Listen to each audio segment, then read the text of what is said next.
We're joined by Sean Murphy for the round 4 performance update brought to you by Liberty Financial. Murph, before we touch on the injuries, let's take a look at the performance from Friday night against the D's. A couple that you want to highlight. Mac Guelphy, his work rate was fantastic. He got some numbers there.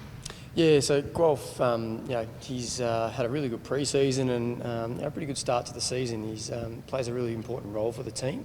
But his work rate on Friday night was exceptional.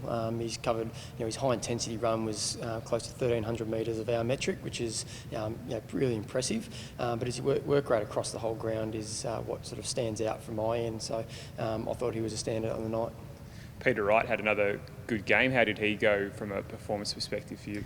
Yeah, so he's one of those ones that I think I mentioned him last week. Just his work rate, the ability to cover ground as a big fella, really important for our team and the way we play. So, he plays high minutes, but he also, his contested work and everything else that he brings, really important. He's had nearly 14 and a half Ks in the game, again covering distance as a big fella.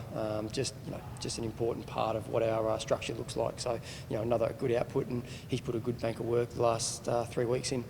There's a couple of players potentially coming back to face the Crows on Sunday. Nick Cox and Will Snelling. How are they tracking?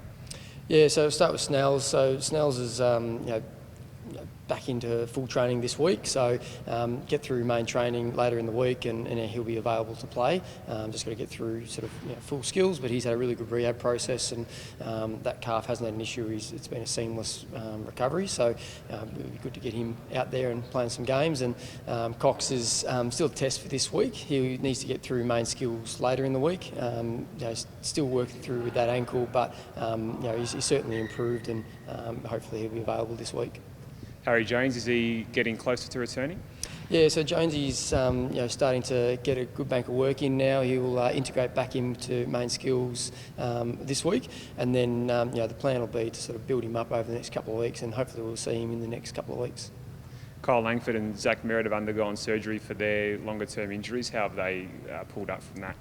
Yeah, so both had surgery last week. Both went really well. Start with junior Merritt. So he had that surgery for the tightrope for that syndesmosis injury. He's now in a boot, walking around. That first 2 weeks is the most important part. So, really respecting the healing process in there. So once that 2 weeks is up, we'll just get him going from a rehab point of view, and hopefully we'll see him sooner rather than later. Langford had that surgery last week and all went really well. Now it's just about recovery over the next sort of couple of weeks, and then we'll get him going from a rehab process. Zach Reid made his return from injury in the VFL. How did he go, and what's the plan for him going forward? Yeah, so really great to see Zach Reid out there playing some footy this last round of the VFL. So he played 60 minutes, or just a bit over 60 minutes, and the plan will be to sort of step that up this coming week, and then he'll be just playing normal game time. But he felt really comfortable. He's done a bank of work over the last sort of couple of months, and his work rate in the game was really good. So really, hopefully he can just build on that over the next month or so.